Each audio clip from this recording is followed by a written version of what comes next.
mag-decentralize sa Metro Manila sa flood control projects, ipinanawagan ng isang kongresista.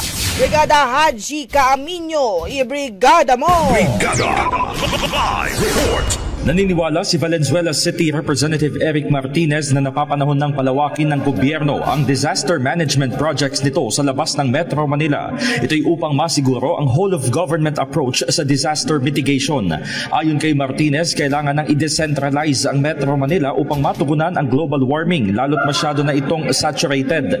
Marapat umanong subukan ang paggamit ng modernong teknolohiya sa pagharap sa climate change at global warming bilang strategiya para mabawasan ang epekto sa mga komunidad.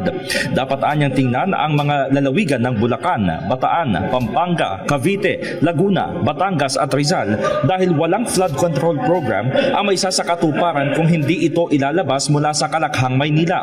Punto pa nito, maaaring pag-aralan ng pamahalaan ang innovative disaster management technology ng Japan na nagpatatag laban sa mga lindol, bagyo at mga pagbaha.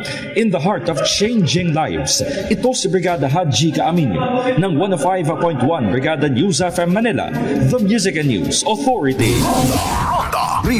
Ang bahaging ito ay hatid sa atin ng NutriCleanse Herbal Capsule. Linis tiyan, sexy tiyan.